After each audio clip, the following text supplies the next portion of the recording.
Hello, everyone, and welcome to the Surviving UX podcast. I am Meg Kramer, and I'm joined again by my co host, Jessamine Edwards. Hey Meg, Jessamine, I want to start us off today.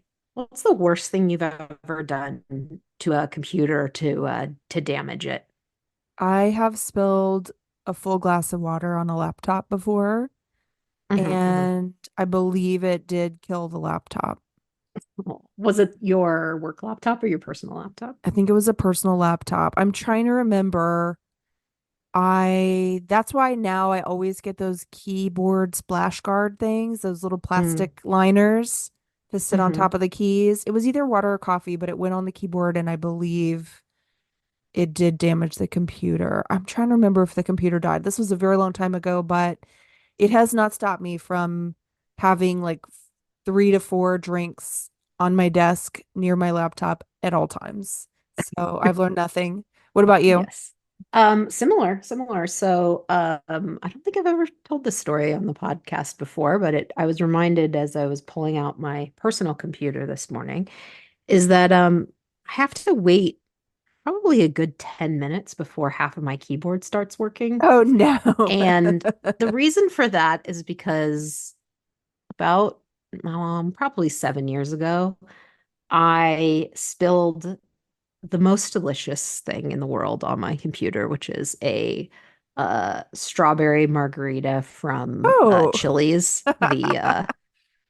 Yeah, actually, maybe it wasn't that long ago because it was when Chili's had takeout margaritas, so it was Oh pandemic boy. era. So you But were like boozing it up and four working. or 5 years ago, mid-pandemic, and to this day, my half of my keyboard sticks because of Oh boy. the fact that those things are just pure sugar. Hold up. So this is an external keyboard, right? No, this is my laptop. And the Oh, only okay. reason that it starts working is because it warms up and the stickiness kind of like Oh warms up enough boy. that the Oh. keys start working. Oh, Meg, I'm And sorry. Patrick the other day asked me if I should get a new computer, which I probably should because this is a Yes. 2015. But I love my Yes. ports and I love my Oh, you have your charger that's the full magnet. USB. Oh my Um, God. Yes. yeah, so I can't yet. Does it have a DVD player? No, it doesn't have a I DVD used player. to have one, like But a Mac laptop that had a yeah, DVD thing, and I'm like, God, I wish I had that still. it does have an SD card, Oh yeah, like a like for a tiny little camera. slot for a camera yeah, so Yes. Ugh, it's that old. But ports. We he miss asked me if I you. wanted a new computer and I said no because it's the summer months and because it's warm outside, the computer Computer won't still take quite works. as long to, for the keys to unstick. Aw, sticky So keyboard. anyway, Nice. I have never brought a margarita close to my computer again, but like you, I have learned nothing. I think for maybe a couple of weeks, I stopped bringing food near my computer, and that died out pretty quickly. So, because it turns Um, out you can spill a whole margarita on your computer that and is it still work. tragic. That is tragic. But good for you for, continuing to work on that keyboard and making it last because when I tried to get my laptop serviced at an Apple store, they shamed me because my laptop was older and they gave me this long lecture about how in the state of California, devices are considered obsolete if they're older than 7 years. And it was really What? time for me to get a new laptop instead of trying to replace the battery. And I was like, F you, bruh. I'm not Why does paying the a state of thousand California even dollars care for a new about that? laptop when I can pay $100 for a new battery. So let's get a new battery in here and give me a lecture another time. So I felt shamed and I still bristle. And that was my first and only experience at like a Genius Bar or Yeah, I was gonna whatever. say thanks, Genius Yeah. Bar. Ugh. Well, guys, we have a really special guest today. I'm so excited to welcome them on the podcast. Our guest is a self-described experience designer, design thinking trainer, agile zealot, usability enthusiast. They have worked for Autodesk for over 14 years, working in engineering, architecture, and construction industry. Prior to Autodesk, they worked at HP, Salary.com, Inflection, and Lycos. They have a master's in human factors from Bentley University in Boston and a bachelor's degree in political science from Bard College. They've been a member of UXPA Boston for over a decade. Please welcome to the pod, Josh Ledwell. Hey, Josh. Welcome, Josh. Hey, thank you for having me. So glad to have you here. It's been a long time since we connected, but Josh and I used to work together at Autodesk back in the day. We had the pleasure of being on the same team for about a year. So Yeah, that, I remember you being intent on like the craft of design. You were filling your sketchbook with lines and oh, boxes. my God, Josh. When I think back to the person that I was and the way that I like tried so hard to like be a designer at a software company, and I think back to those days, I seriously cringe because I think if that person walked in to work with me today, I'd be like, GTF. Oh no, Oh, like I loved it. And it was great to work with you. The other thing that I really remember about you is how you would just kind of casually toss off like deeply insightful observations and then just move oh, on to the next thing. And I hear you still doing that in the podcast. You're always like coming up with great ideas oh. Well, that's and very not at kind. all, precious about them. It's like, yeah. Oh, well, there's always new opinions forming in this old brain, I guess. But one of the things I really admire about you, Josh, and many of your coworkers at Autodesk is that you are very loyal to the company and your team, and you have built your career at the same company in a day and age when that is just so rare. And it's almost like from another era, frankly. Like you've been there for 14 years, you've built your career at this company. So why? Why have you been so loyal to this one company? I mean, how has it been for your career and what has it done for you? And also, I'm very curious about any like drawbacks or regrets or anything like you're sort of like in the back of your head thinking about. So I'm curious, tell us why 14 years. Sure. The first thing really is that the domain is really deep and interesting, and Right, customers' work is fascinating. Like they use the software all day long on very specific things, and right, it's just easy to fall in love with their challenges and their needs. Like it's so interesting. right. That's so Um, true. When the domain is interesting, I feel like in UX, it's like a huge bonus because you just, there's like a depth there that goes way beyond UX, you know? yeah. And the other thing that really keeps me there, I think, is the business model, like sort of B2B business model, where like Hmm. if we deliver better software, customers are more efficient. They're happy to pay for upgrades that make their life easier, and they're happy to talk with us about what would make their life easier. Yeah, So some of the consumer work I've done, it's the incentives are all over the place and often opposed to what users really want is what we have to push. So yeah, I really like that alignment for it aligns with my values really. yeah. I mean, the culture, I feel like when I think back to, I was only at Autodesk for like 2 years, but I think back to the culture and how customer obsessed that they were, that they constantly were talking to customers, inviting customers into the office, going to customer spaces. I mean, just very, they took it so seriously, those relationships with customers in a way that I just don't see, honestly, and really haven't seen since.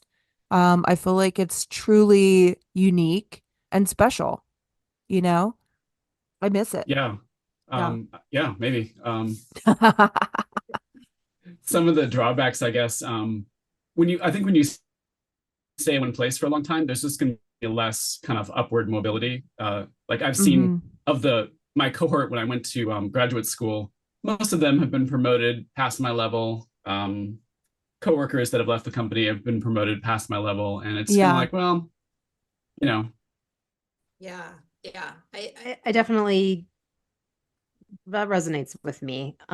So like, does it, is there anything you do in particular to like, I don't know, remind yourself that like promotions aren't everything or Mm. something along those lines? yeah. I mean, I guess it depends on what a career looks like to everybody, and it's different for everybody, which is kind of a blessing and a curse. And for me, I get a lot of pleasure and satisfaction from seeing people that I've worked with succeed, and feeling like I had I was able to contribute somehow with my experience or, perspective. And I get paid well enough and I can support my family, and that's really what I want out of a job. Right. Do you feel like now that you've been there so long that you can do anything?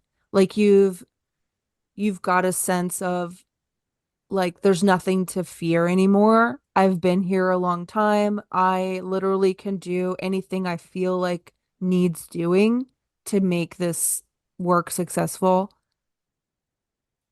Well, I wish, like, I, I guess what it depends on what people define as UX and what I define as my work. hmm I'm still a little hesitant about, say, like creating an API application or like making a really hardcore interactive prototype. But I've done more strategy work than I did earlier in my career, which for a while there, that was kind of a mysterious black box to me. hmm Um, I would say that's the case and for me. yeah, I yeah, well, tell us it's tell us different. about this. Like what does that look like for you to practice strategy? Because that is something that I get told a lot I need to do, but I don't see it. So I don't know how to do it. I don't see other people doing it. I don't meet those people day to day. I'm not seeing those deliverables. So I don't know what to try. You know what I mean? What did that look like for you to get into that strategy mindset? How to do strategy. So I can tell you how not to do it, which is how I started at first. I had Oh God. several years ago, I had a conversation. Well, I got assigned a strategy project. Like I needed to think about what we were doing with reusable data, like content data, and figuring out how to better organize and manage it for the future. And at that point, I've been very invested in agile UX, like sort of lean agile style stuff, like Mm-hmm. working closely with developers, creating designs just in time and just high enough fidelity so they could be implemented, talking to customers on the regular.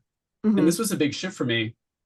And and I figured I would just, fake it till I make it. And Mm-hmm. that failed. Oh It's a no. completely different skill set. It did not go well for me. And Uh-oh. what I should have done was I should have asked for help. I should have said, I've never done this before. I've spent, X number of years in my career working on, more tactical stuff.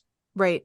What should I be thinking about? And some of the stuff I learned along the way is that like the vision for how the UX could be in the future is only a part of the strategy. The strategy is really about understanding the needs of the people who you need to convince and like Mm. expressing the strategy in terms they care about. Like Mm-hmm. Jared Spool, who I've worked with in the past, is a UX leader Yeah. based near Boston. And his advice is that you can't make decision makers care about UX, full stop. You can appeal to what they do care about and position good UX as the solution to Mm. getting to where they want it. And Uh-huh. that's a lot of the strategy, I think. And then the other part of the strategy is, in my experience, is like phasing things out. So like here's the amazing vision, and it'll take a while to get there. So what's the first step, and what's the next step, and how do you deliver Mm. some value at each of those steps? Um, Yeah, Setting up Gotcha. a roadmap, kind of.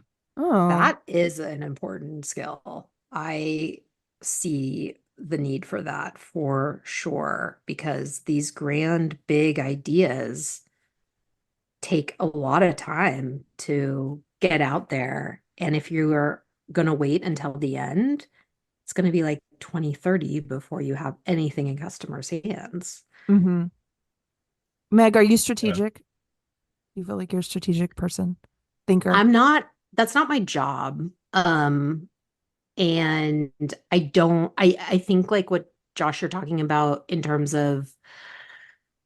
um in terms of like selling it and knowing your audience, like your business audience within the company, I don't think I'm really all that great at. I would be challenged there. However, I do like to come up with solutions that are future oriented. Mm-hmm. But I think I would fall into that category of like, can you sell it? And the answer was probably no. Mm. Um, so I think that's kind of where I sit. I cling to my knowns and my tactical ways and my sprints and my deliverables and my collaboration styles. I cling to it like a life raft. And this is like such a huge challenge for me. It's manager after manager after manager has told me you need to learn to think big, you need to learn to be strategic, you need to learn to let go of the day-to-day, handing off mocks to developers, and you need to, back away from that, let them figure it out, and you think about like the vision. And I'm like, why is this so hard for me? Like, what, Josh, like, what would you tell me to do to try to learn like this different way of working? Yeah, what I found is that I can't do it alone. Like I can't somehow climb inside my own head and say, "Oh, I'm going to change the way I work." Like I have to like read a book, take a class, find Okay. an external framework that resonates for me, and I Okay. have to do it with other people. Like I have to ask for help, and I have to find people who are already working that way, and you know, ask to learn from them. Like it takes Okay. that level of mindfulness for me. Okay. That's good advice, actually, because I Are don't there mind good approaching people. um there might be folks like at your company that you were looking to kind of follow their lead, but are there like public figures or people in UX that are kind of out there that, just anyone can kind of tap into in terms of like strategic thinkers in UX? Yeah, I think so. So I mentioned Jared Spool, and I think I like his view of the industry. I'm active with my local chapter of the UXPA, and Hmm. so people present at conferences, and not even at the big international conferences, but there are regional conferences, and there are just monthly talks that the chapters do, and that context works well for me. Like Thai is kind of a little too academic for me sometimes, Hmm. and some of the other conferences are more focused on like tools and products. But UXPA works well for me, so I get a lot of good perspective there. What's working other places or what's not working at other places. Why are the UXPA local chapters so much cooler than the big ones? Like, have you guys observed that? Like the local chapters are so active and like full of life and energy, and it feels like the big one is just sort of like, eh.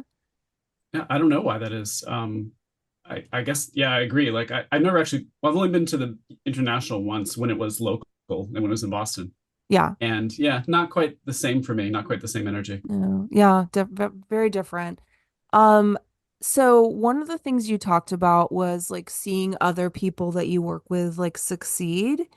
And I'm curious, like now that you're at a certain point in your career, how do you like turn around and develop other people? Or how do you, help people grow in their careers? I mean, UX is always, there's always new people kind of coming in. The pipeline, it seems like, is just, always full of people who are choosing this as a second career or coming out of college. Like, do you mentor? And then do you have any sort of like warnings or anything that you try to give people, like gotchas Like, and stuff?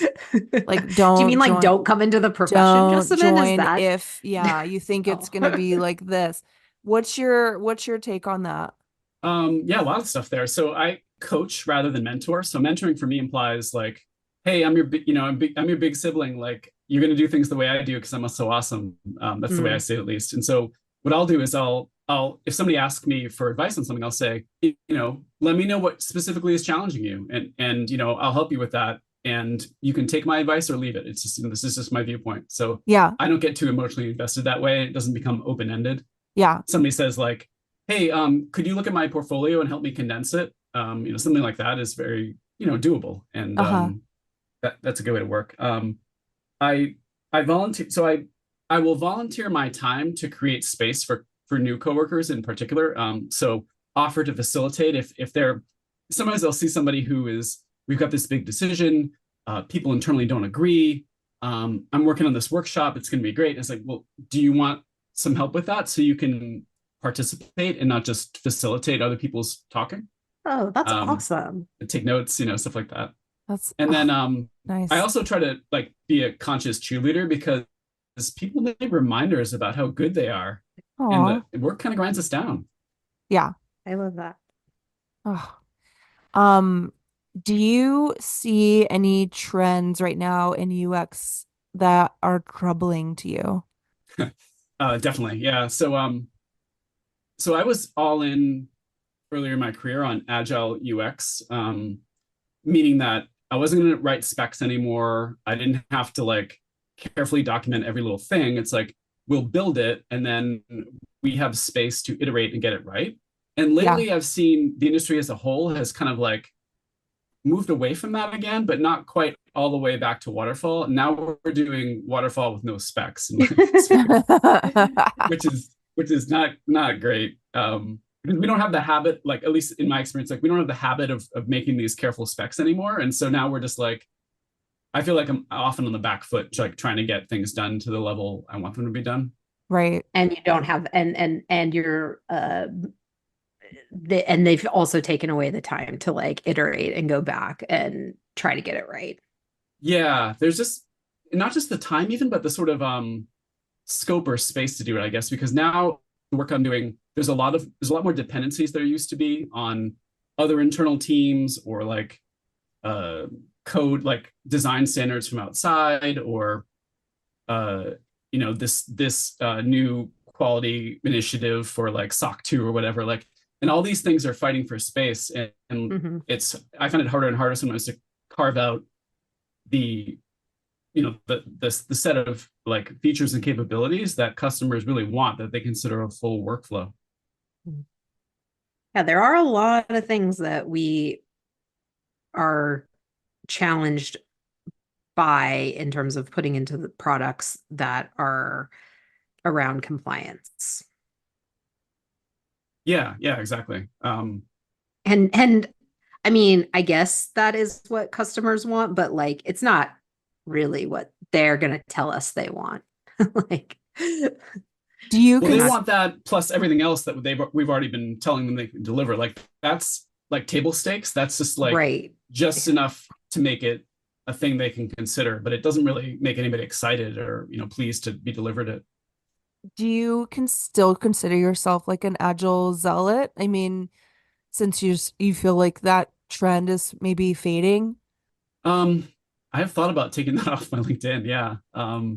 But really, like when I look back on my career stuff, like that's where I've been most happy. So Mm, um, I want to still promote the benefits of that. Like I don't get a lot of happiness out of writing a really good like complete spec and hmm. seeing it get cut down later in the process to like, not everything I wanted gets there anyway. So why document it? Yeah. Yeah, interesting. Um, have you ever, I mean, you've had a very long career.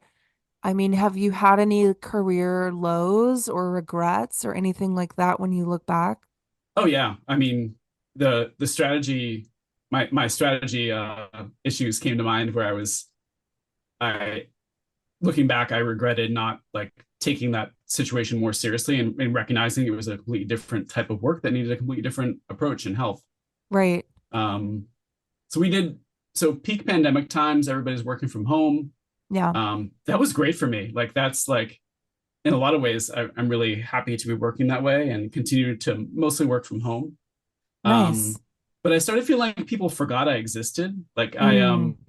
I went to I went to a get together at the office in like 2022, I think, and went up and said hi to a fellow designer, and they like blinked at me for a second and they said, "Oh, sorry, I didn't recognize you." Like, Oh, and ouch. I used their name and they couldn't remember my name. I was like, Oh, and that's a me problem. Like I can't expect people to like remember me unless they have a reason to. So right. I asked some of my leadership specifically for help on this problem. Like, how do I not fall off people's radar? Like when they have an issue that's related to the stuff I work on, I want those designers and UX folks to say, "Oh, Josh works on that.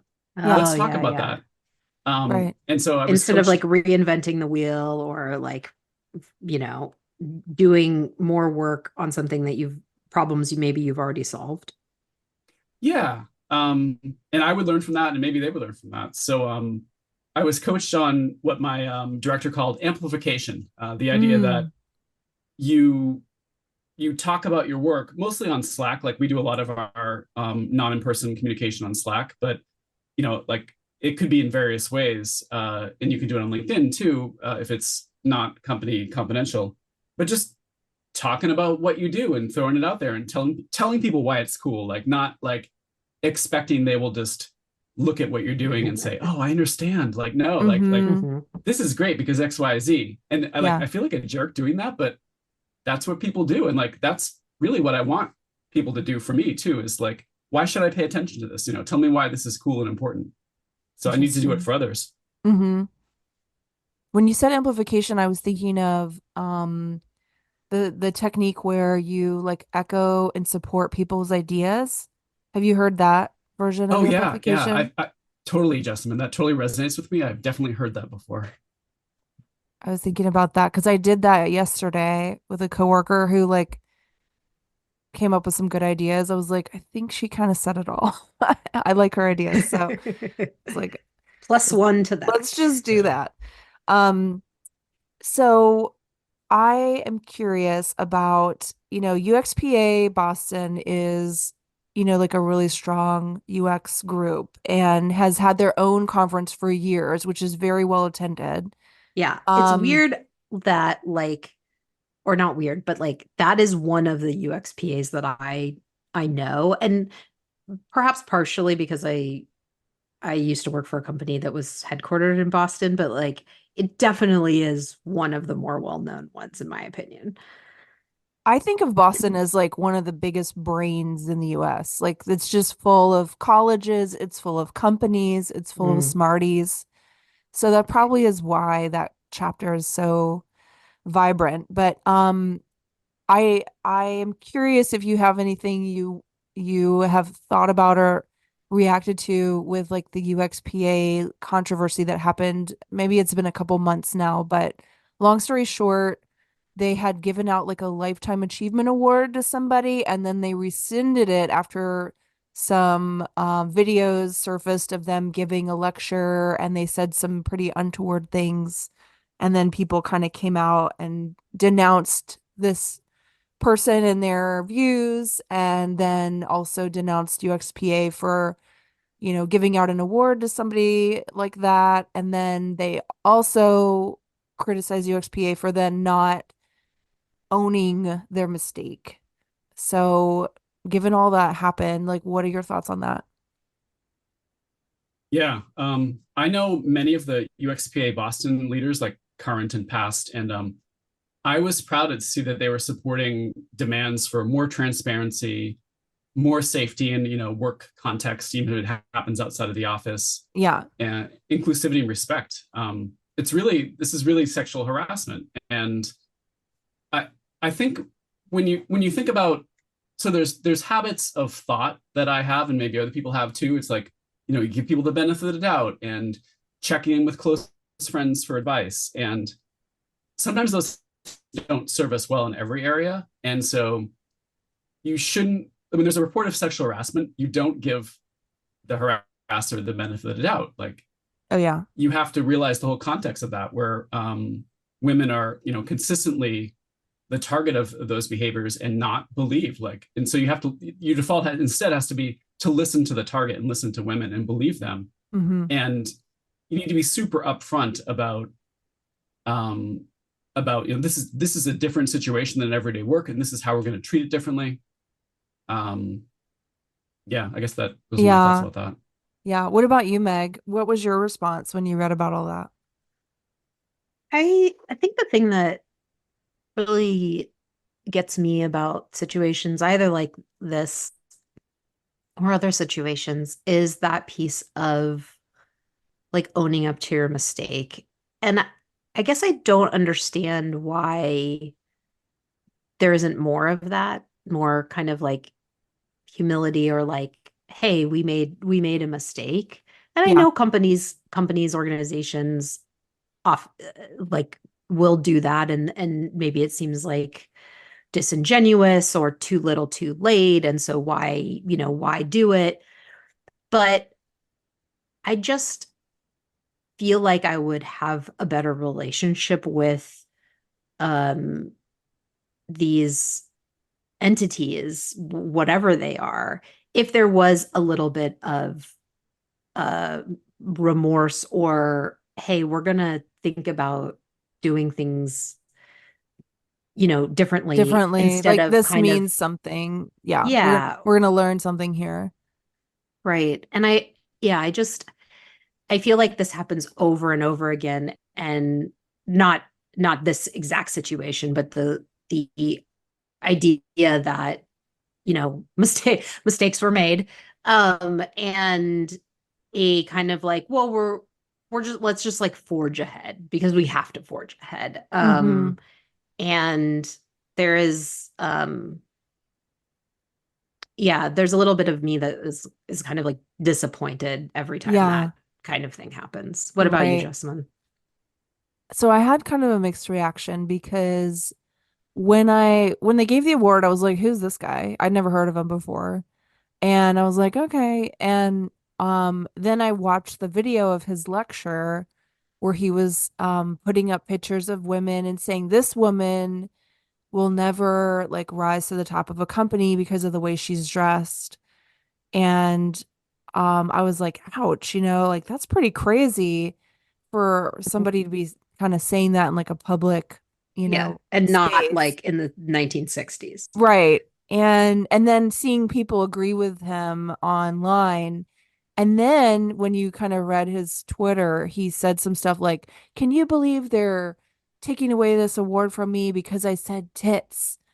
And da da da da da da, and also tits. And he like said the word tits on like Twitter 2 or 3 times in these tweets. And I was like, who does this? Like, I can't imagine, saying that so casually in a tweet. And I thought, this guy sounds kind of scummy. And then the other thing I reacted to was some of the way that the members responded. And so they were um posting these really kind of long emotional reactions about how disappointed they were and how people deserve to be believed, and that this was actually really harmful and toxic for them to be elevating this person.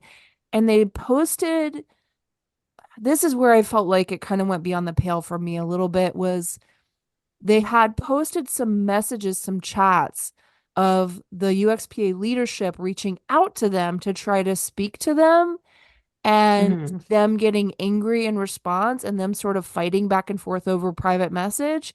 And they took screenshots of that and posted it on LinkedIn for everyone to read. And I thought, I don't like that. I don't like that. Like even if someone's in the wrong, to take a screenshot of a private conversation and put it up to the light for all to see as like, see, they're jerks. I just, something about that kind of rubbed me the wrong way. And I thought, who is this person anyway? And they were just like, well, I volunteered for UXPA. And I'm like, okay, fair enough. A lot of people go to conferences, a lot of people volunteer. This person's sort of a member, and then they're talking to like the head of UXPA's org, the people who work for years to put on these conferences and do a lot of work for the community to tear them apart. I also didn't like that either, to be honest with you. I didn't feel like it made it right, and it just felt icky. And so the whole thing kind of put me off, honestly, of UXPA. Messy situation all around, for Right, sure. right. And so the whole thing kind of put a bad taste in my mouth. So, I'm not doing the UXPA conference this summer because last summer when we attended, we burned to a crisp down in Austin, and I just need to, give my family a break. Yeah. But I hope that like they can recover from this and move forward. I mean, I hope there's some positives that come out of it, but I was like, and then when I think about like communities to be a part of, Figma is really big, but I'm like, do I feel like Figma's a community? I don't know. It's They like would definitely like you to think they are. it's a user group, right? So I just feel like there's still something missing for me for, a UX community here. I don't know, Josh, what about you? Do you feel like there's a UX community that like really represents you? Um, Not a single community, no. I don't know. I guess I don't really expect to be represented in that way, but Yeah. I get what I need out of Boston UXPA. Like I see a lot of folks that I see once a year, and I see them there like at the annual conference, and I get a lot of community feels out of that. So Mhm. Yeah. that's good enough for me. I like that. And for Community me, feels. yeah, for me, and Jessamine, you're familiar with where I currently reside and how small town this place is. And there have been efforts of different creative, Oh folks in yeah. UX to like There's get meetups. together and do stuff. Yeah. Not so much anymore. I don't, Hmm. I mean, yeah. And I haven't felt, I personally just haven't felt ambitiously motivated to find them or to to try to reinvigorate them on my own, or even to like attend things that could potentially be kind of either in that space or adjacent to it. Hmm. And so, I guess for me it's like, am I missing something because I'm not actively trying to seek, or there isn't kind of a large community around here that I could be a part of. Yeah. There's something missing still. It feels like there's still a gap to be filled. Well, Josh, I would just want to say thank you so much for joining us on the pod this week. It's been awesome to reconnect with you, and I hope to see you back soon. Yeah, absolutely. Thank you so much for having me. It's been great to reconnect. Listeners, thank you for joining us this week. If you need any advice or sympathy for your UX career, we are listening. Talk to us. Bye-bye. Bye.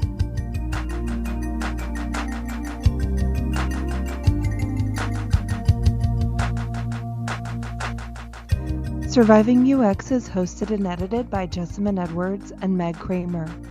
Our theme music is, among other things, the on-hold music for Cisco Phones, Opus No. 1 by Tim Carlton and Derek Deal.